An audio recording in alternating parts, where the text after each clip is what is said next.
Chapter 1. Crimson.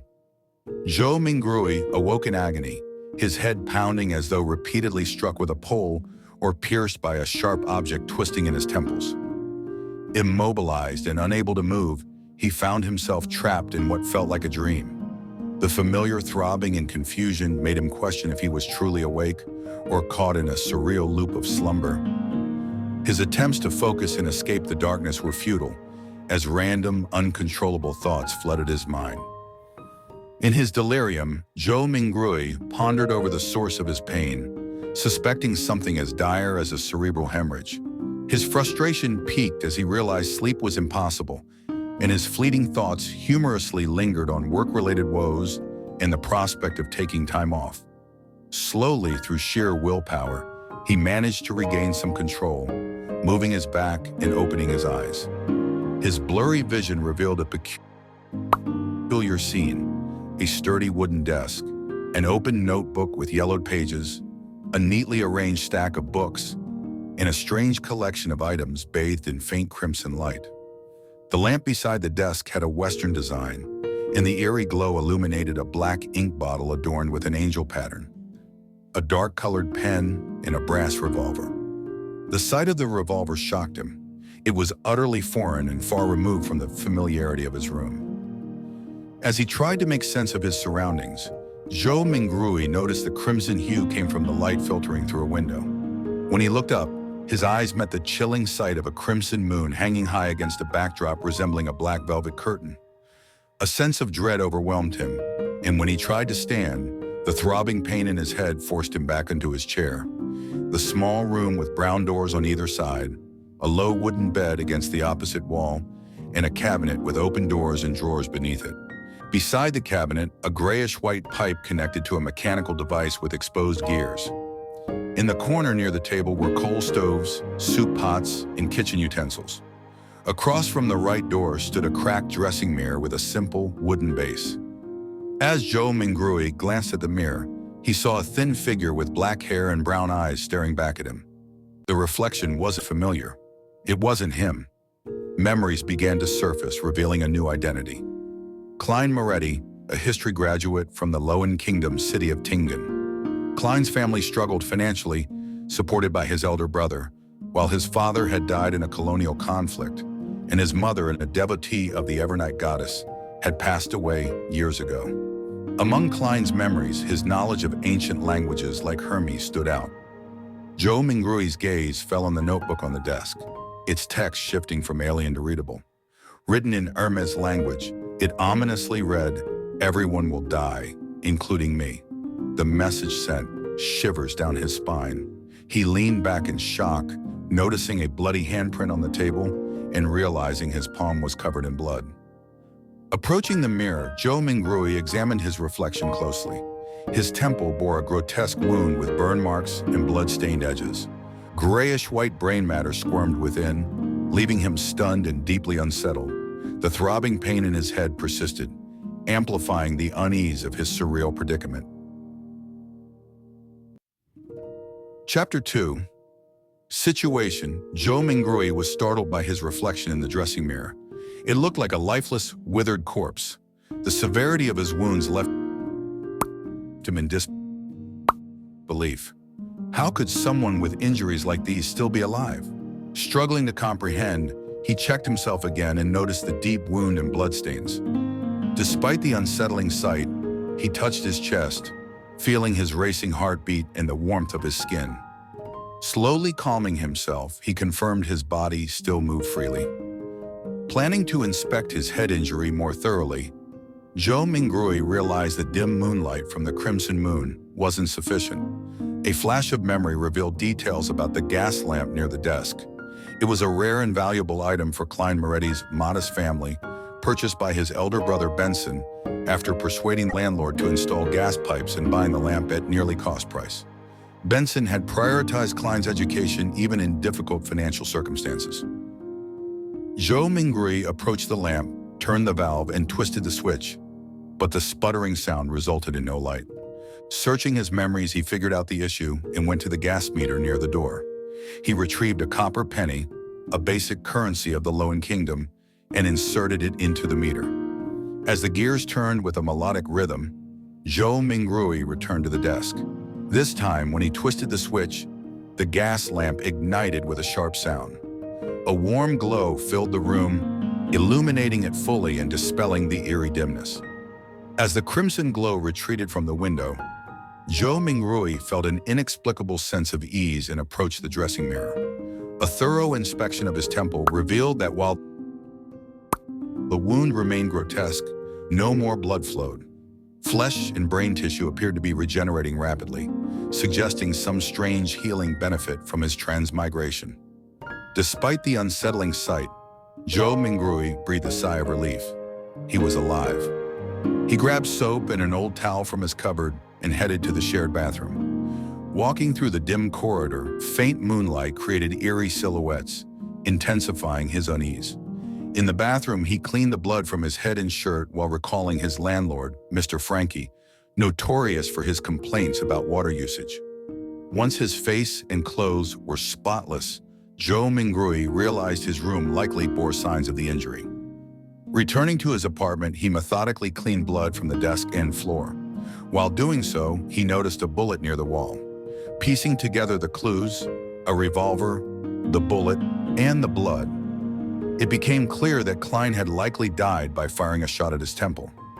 Zhou Mingrui inspected the revolver, finding 5 live rounds and an empty cartridge. Questions swirled in his mind. Was it suicide or a setup? Where did the gun come from? Could Klein's death be linked to Zhou Mingrui's mysterious transmigration? Sitting at the desk, Zhou Mingrui's thoughts shifted to understanding the cause of his transmigration and if he could return home. He missed his family, friends, and the comforts of modern life. Absently clicking the revolver's cylinder, a realization struck him. He had performed a luck enhancement ritual before dinner. This ritual, described in an old book titled * Quintessential Divination and Arcane Arts of the Qin and Han Dynasty *, had seemed harmless and easy. It involved placing staple foods in the room's corners, taking 4 counterclockwise steps while chanting specific phrases, and waiting silently for 5 minutes. Zhou Mingrui had performed the ritual out of curiosity after a series of unlucky events. At the time, nothing happened. Now he suspected the ritual had triggered his transmigration. Resolute, Zhou Mingrui decided to attempt the ritual again tomorrow in hopes of returning to his world. Chapter 3. Melissa. With his plan to attempt the ritual again solidified, Zhou Mingrui felt a newfound sense of calm. His fear and unease faded, allowing him to delve into Klein's fragmented memories. Sitting in the dimming light of the gas lamp, he fiddled with the revolver's brass cylinder while piecing together the shattered recollections. Many details were missing: how Klein acquired the revolver, whether his death was suicide or murder, and the meaning behind the ominous notebook message. Even basic knowledge seemed incomplete, leaving Zhou Mingrui uncertain about Klein's ability to graduate despite his recent efforts. As dawn broke, Zhou Mingrui noticed movement in the apartment. Melissa, Klein's younger sister, was awake. Her punctuality and youthful determination stood out in Klein's memories.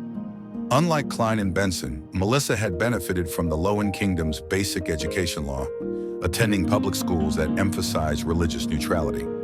Her passion for mechanics led her to enroll in Tingen Technical School's STEAM and Machinery department, despite the financial strain it placed on Benson, who worked tirelessly to support the family. Zhou Mingrui's thoughts lingered on Klein's siblings until Melissa's footsteps approached his door. Jolted back to reality, he realized he was holding the revolver, a semi-regulated item that could frighten her. He quickly hid it in a drawer just as Melissa entered. Her curious gaze met his, but Zhou Mingrui composed himself, confirming his wound had healed completely. To distract her, he picked up a silver vine-leaf pocket watch, a cherished item left by their father. Though it often malfunctioned, Melissa had recently claimed to have fixed it using tools from her technical school. Zhou Mingrui opened the watch, noticing the second hand wasn't moving. He instinctively wound the dial, his mind momentarily absorbed in the intricate mechanics of the watch and the memories it carried. Zhou Mingrui attempted to wind the pocket watch but found it unresponsive, its second hand unmoving. Melissa, with an expressionless glance, took the watch from him and fixed it with a few simple adjustments, leaving him baffled. As the distant cathedral bells chimed 6 times, Melissa synchronized the watch to the sound and returned it, her actions precise and unruffled. Zhou Mingrui offered her an embarrassed smile, but Melissa's piercing stare suggested a mix of resignation and concern. After collecting her toiletries and leaving for the shared bathroom, Melissa's demeanor left Zhou Mingrui pondering her reactions. He mulled over Klein's supposed suicide, curious about how Melissa, being just a wall away, hadn't noticed the gunshot. Was she sleeping too soundly, or was there a deeper mystery surrounding Klein's death? Upon her return, Melissa busied herself preparing breakfast. She boiled water and added a handful of inferior tea leaves from the cupboard, creating a semblance of tea. She shared rye bread and tea with Zhou Mingrui, emphasizing her concern for her brother by reminding him repeatedly to buy fresh bread, mutton, and peas. Zhou Mingrui smiled and agreed, noting how Melissa's care extended even to small details. After tidying up, Melissa prepared for her classes at Tingyan Technical School, placing her self-sewn bag on her shoulder and donning their mother's tattered veil cap. To save money, she chose to walk the 50-minute distance rather than take the public horse carriages.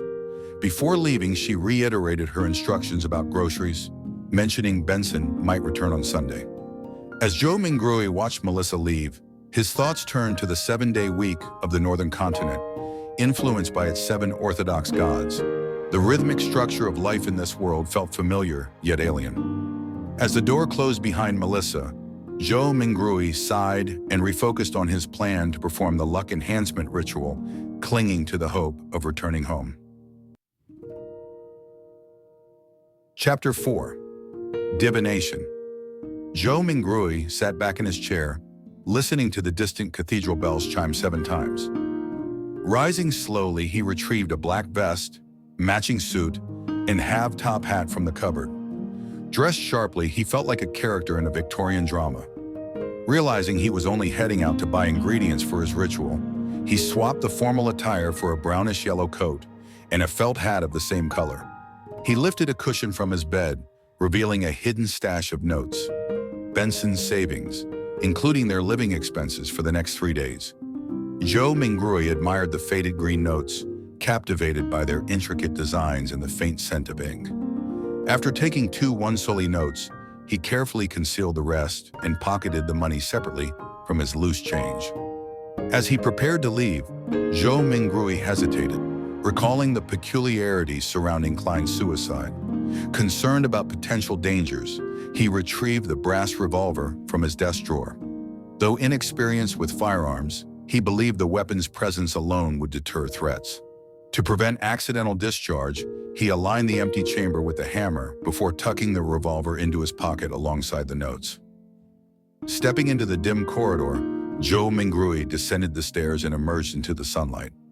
Despite the summer season, Tingyan's northern climate kept the mornings cool. The streets, however, were chaotic. Filthy water, scattered trash, and bustling hawkers selling everything from roasted fish to fresh vegetables. The air was a mix of enticing aromas and unpleasant odors. Navigating the crowded street, Zhou Mingrui kept a firm grip on the revolver and his money, his other hand steadying his hat. He slouched slightly, wary of thieves and desperate individuals lurking among the bustling crowd. The scene reflected the struggles of low-income communities, where survival often came at the expense of dignity. Zhou Mingrui walked until the streets became less crowded, allowing him to straighten his posture. Along the way, he noticed a vagrant accordionist playing a melody that alternated between soothing and spirited. Nearby, malnourished children dressed in rags danced joyfully to the music, their faces radiant with happiness despite their circumstances. A weary-looking woman passed by with dull eyes and an unkempt appearance, though her gaze softened momentarily as she watched the children, evoking a glimpse of her own childhood. Turning onto another street, Zhou Mingrui arrived at Smyron Bakery, run by the ever-genial Mrs. Wendy Smyron, an elderly woman with a warm smile. He ordered 8 pounds of rye bread, which she carefully packed. As they spoke, Mrs. Smyron commented on Benson's hard work and playfully encouraged Joe Mingrui to aim higher now that he was a history graduate. Her words stirred fragments of Klein's memories about achieving a better life. Though Joe Mingrui felt uneasy given the gaps in Klein's knowledge that might hinder his interview success. When Joe Mingrui paid 9 pence for the bread, cheaper than expected, Mrs. Smirin mentioned the repeal of the Grain Act, which had previously inflated prices by restricting imports. Though Klein's memories provided only fragments about the act, Joe Mingrui nodded politely, collected his bread, and crossed to the nearby market to buy mutton and peas. Passing through the square at Iron Cross Street and Daffodil Street, Joe Mingrui noticed clowns distributing flyers for an upcoming circus. Intrigued, he wondered if Melissa would enjoy it. Before he could inquire about ticket prices, a woman in a pointed hat and long black dress invited him to try a tarot divination. Though initially hesitant, Joe Mingrui's curiosity was piqued by the mention of tarot, a concept familiar to him from Earth. Recalling the history of tarot cards in this world, attributed to the influential Roselle Gusta, he decided to accept the offer when the woman revealed it would be free for the first customer of the day. Chapter 5. Ritual. Joe Mingrui hesitated as the fortune teller led him into the dimly lit tent, her long black dress gliding eerily across the ground. The table before him displayed tarot cards featuring familiar figures like the Magician, the Emperor, and the Fool. The atmosphere was steeped in mystery, heightened by the flickering candlelight she lit.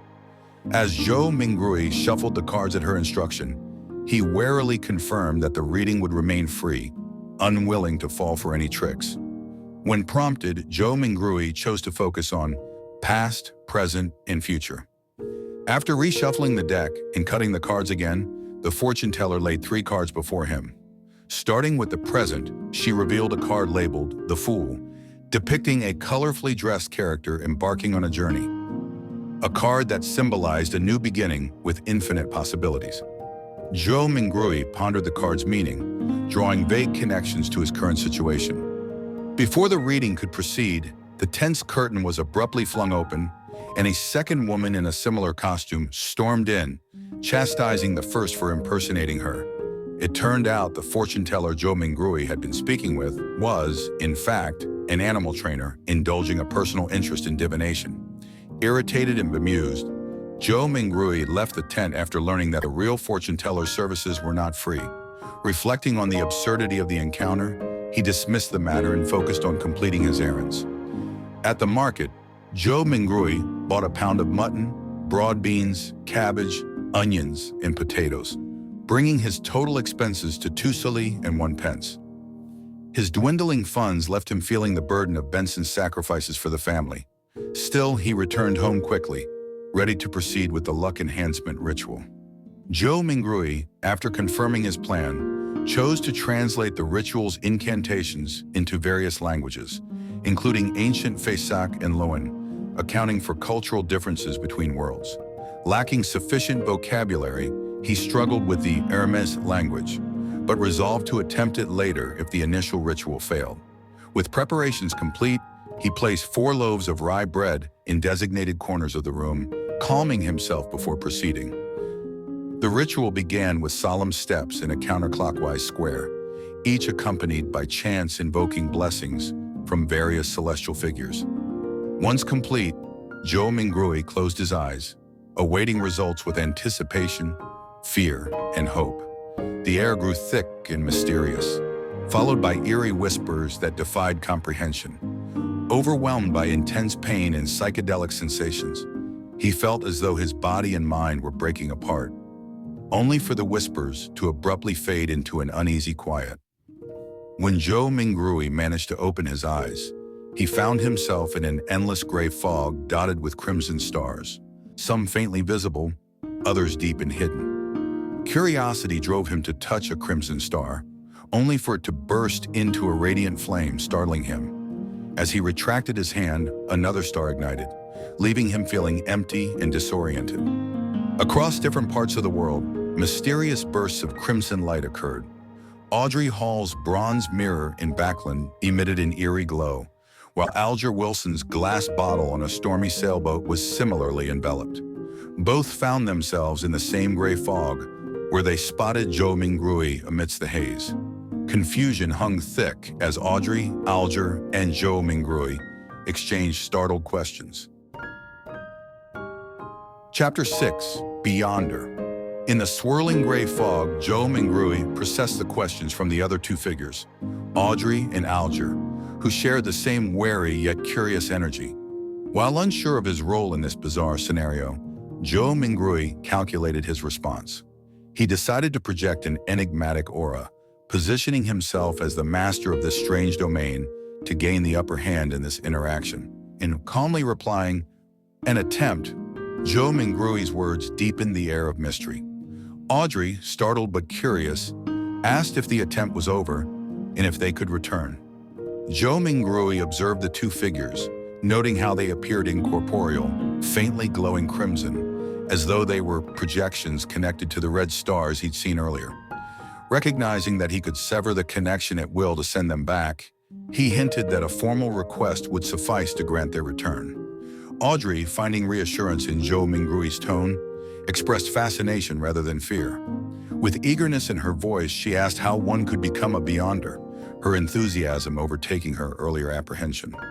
Zhou Mingrui pondered her question, deciding to enhance his mystique by conjuring a more fitting environment. The gray fog churned, transforming into a grand palace with towering stone pillars, a vast dome and a long bronze table with high-backed chairs, their crimson-red outlines forming otherworldly constellations. Audrey and Alger, seated near Zhou Mingrui, marveled at the transformation. Alger, composed and cautious, broke the silence by addressing Audrey's question. He explained that becoming a beyonder required joining one of the major churches, those of the Evernight Goddess, the Lord of Storms, or the God of Steam and Machinery. He noted that beyonders were rare, their numbers dwindling since the early Iron Age, though they still existed in secretive roles within courts, tribunals, and agencies combating hidden dangers.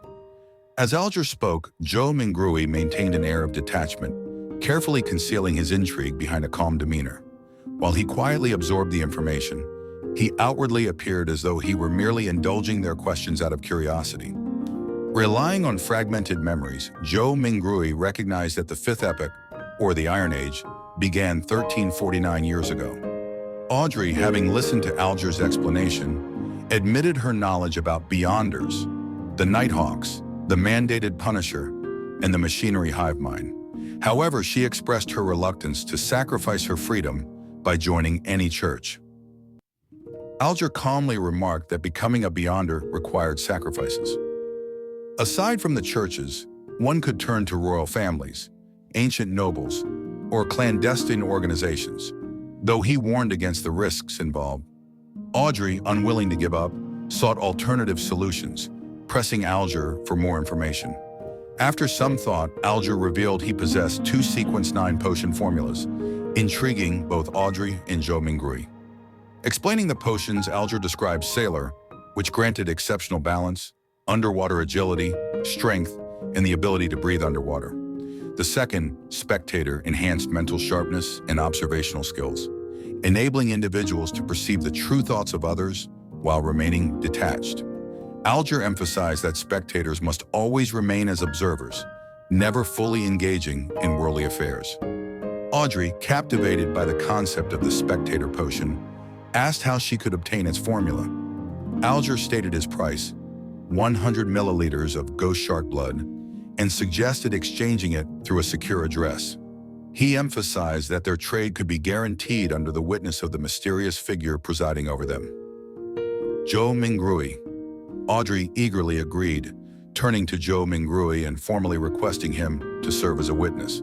Realizing the gravity of the moment, Alger echoed the same request. Zhou Mingrui, taken aback but determined to maintain his enigmatic aura, wrapped his fingers on the bronze table. Drawing inspiration from earlier events, he leaned back and responded calmly, "You can address me as the Fool."